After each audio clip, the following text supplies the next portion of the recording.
Dunia otomotif kita di tahun 2026 ini lagi bener-bener chaos. Apalagi kalau kita melirik bursa mobil bekas SUV listrik yang harganya lagi terjun bebas tanpa parachute.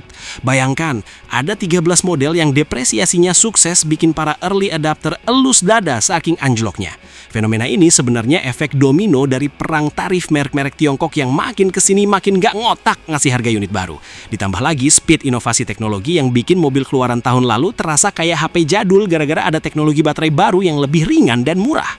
Jangan lupakan juga manuver pemerintah soal bongkar pasang insentif yang bikin kalkulasi harga on the road jadi makin dinamis. Atau bahasa jujurnya, bikin harga unit pre-owned langsung bonyok dihajar harga baru yang makin miring.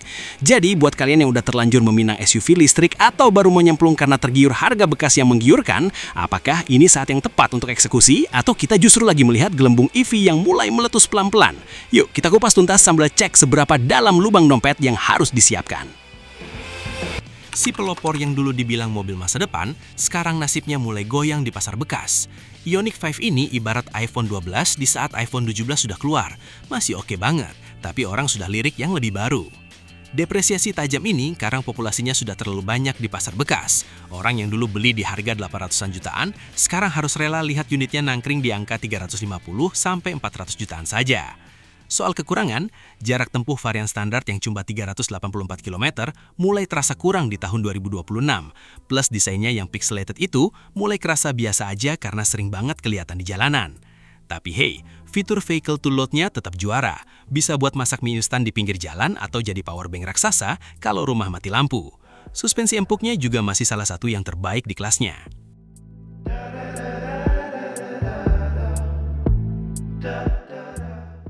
Mobil yang namanya susah disebut ini punya depresiasi yang bikin geleng-geleng. Padahal logonya Toyota, tapi hukum harga Toyota awet sepertinya tidak berlaku di sini. Masuk sebagai unit CBU dengan harga 1,1 miliar rupiah, sekarang di 2026 harga bekasnya sudah terjun payung ke angka 600 jutaan karena kalah fitur sama mobil China yang harganya sepertiganya. Infotainment terasa agak jadul buat ukuran mobil miliaran, dan pengisian biayanya bukan yang tercepat di kelasnya.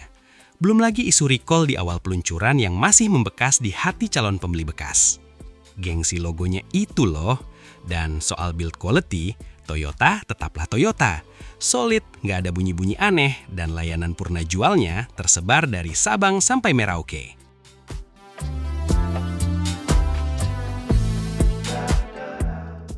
Si saudara kandung Ioniq 5 yang jauh lebih sporty. Kalau Ioniq itu bapak-bapak gaul, EV6 ini anak muda yang hobi nge-gym. Tapi harga bekasnya sama-sama bikin pusing. Karena harga barunya sangat tinggi di awal, penurunan harganya secara nominal jadi yang paling berasa. Orang lebih milih beli EV9 bekas sekalian kalau mau yang mahal, atau Ioniq 5 kalau mau yang rasional. Untuk ruang kepala di baris belakang, mobil ini agak terbatas karena desain atap yang melandai dan bantingan suspensinya lumayan keras kalau ketemu jalanan Jakarta yang mirip permukaan bulan. Soal performa, akselerasinya bikin jantung mau copot, dan tampilannya masih jadi salah satu SUV listrik paling ganteng dan futuristik yang pernah ada.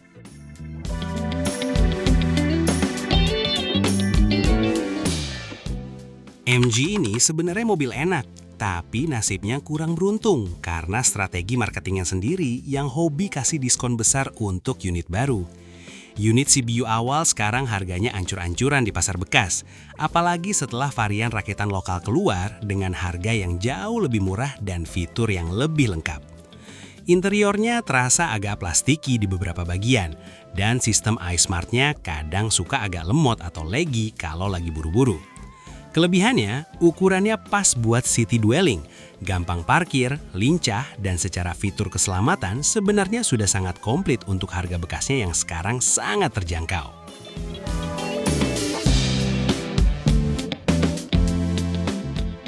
Wuling memang raja fitur, tapi mereka juga rajin banget rilis model baru yang bikin model lamanya kelihatan cepat tua. Munculnya Cloud EV dan Bingwo dengan teknologi manajemen baterai yang lebih baru bikin Almas versi listrik awal ini kehilangan panggung di mata pembeli mobil bekas. Kekurangan dari mobil ini, bobotnya terasa berat dan manajemen energinya tidak seefisien adik-adiknya yang lebih baru. Kesannya seperti mobil bensin yang dipaksa jadi listrik. Akomodasi, ini tetap SUV 7-seater yang luas. Kalau Anda cari mobil keluarga yang bisa muat banyak dan sudah mulai nyetrum, ini opsi termurah di pasar bekas saat ini.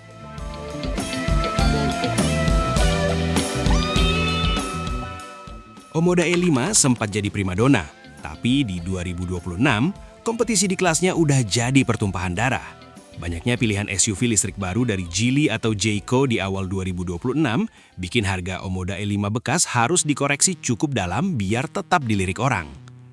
Layar curve-nya memang cantik, tapi buat sebagian orang semua kontrol yang masuk ke layar itu malah bikin ribet pas lagi nyetir.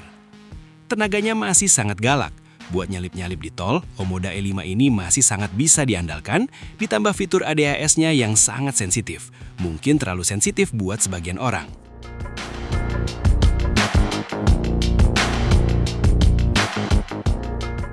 Secara teknis, ini hatchback yang ditinggikan, tapi Nissan menjualnya dengan aura SUV atau crossover. Sayangnya, lift seperti terjebak di masa lalu. Penggunaan port pengisian daya CHAdeMO di saat hampir semua orang sudah pakai CCS2 di Indonesia adalah hukuman mati buat harga bekasnya. Teknologi baterainya belum pakai pendingin cairan, masih air-cooled. Jadi kalau dipakai kerja keras di cuaca tropis Indonesia, performanya bisa cepat turun alias throttling. Kenyamanan kursinya, zero gravity seat tetap juara dunia. Duduk di lift itu kayak duduk di sofa mahal rumah, bikin malas turun.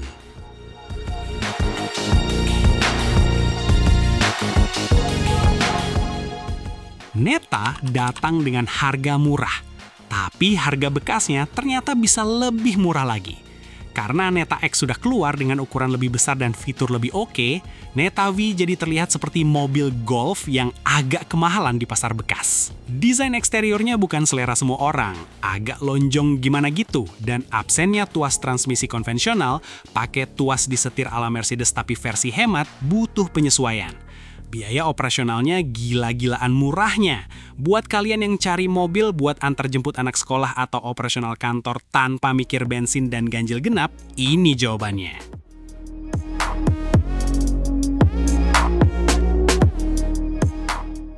Merek baru dari Vietnam ini masih berjuang membangun kepercayaan di Indonesia, dan itu berdampak langsung ke nilai resale-nya. Skema sewa baterai yang unik sebenarnya menarik, tapi buat pasar mobil bekas Indonesia yang konservatif, ini malah bikin bingung dan takut. Build quality di beberapa titik masih perlu ditingkatkan lagi, dan suara-suara angin di kecepatan tinggi masih sering masuk ke kabin. Garansinya panjang banget, dan dukungan dari pabrikannya yang terlihat serius ekspansi di Indonesia memberikan sedikit ketenangan buat yang berani meminangnya.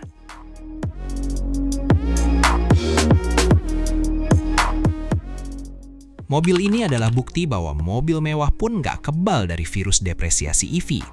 Karena BMW sudah mulai fokus ke platform new klase yang murni EV, iX3 yang masih berbagi platform dengan X3 bensin ini jadi kelihatan seperti produk transisi yang cepat ditinggalkan. Tidak ada frunk karena moncongnya masih dipakai buat komponen mesin bensin di versi standarnya, terasa kurang optimal sebagai sebuah EV murni. Tapi ini BMW sob. Kualitas interiornya, keasikan berkendaranya, dan sistem iDrive-nya tetap yang terbaik.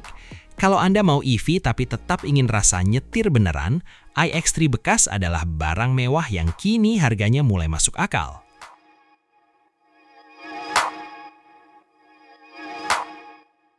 SUV 7-seater listrik dari Mercy yang nasibnya agak mirip iX3. Harganya yang premium banget di awal bikin depresiasi nominalnya pedih. Di 2026, orang lebih melirik EQB SUV atau malah merek lain yang lebih futuristik. Baris ketiganya sangat sempit, cuma cocok buat anak kecil atau tas belanjaan. Jarak tempuhnya juga tergolong moderat untuk ukuran mobil berlogo bintang 3 sudut. Kenyamanan dan ambient lightingnya tetap nggak ada lawan. Malam-malam nyetir EQB itu serasa lagi di lounge hotel berbintang.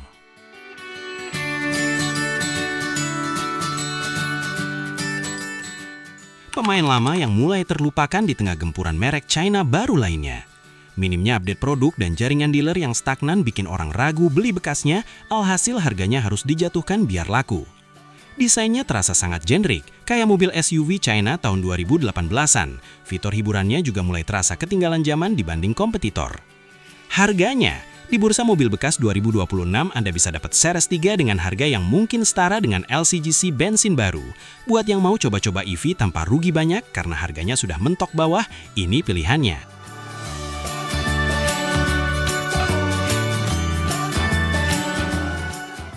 Lexus pertama yang murni EV, tapi sayangnya harus menerima kenyataan pahit di pasar sekunder. Teknologi baterai yang dianggap main aman oleh Toyota Lexus bikin spesifikasinya cepat terlihat usang dibanding rival Jermannya, apalagi di pasar bekas yang mengutamakan value. Jarak tempuh aslinya tidak terlalu impresif untuk ukuran SUV mewah, dan absennya ban serep karena pakai run flat tires sering jadi keluhan pengguna di Indonesia. Pelayanan Lexus itu nomor 1. Meskipun Anda beli bekas, kalau masih dalam masa garansi, Anda bakal dilayani bak raja. Dan ya, keheningan kabinnya juara dunia. Gak ada suaranya sama sekali.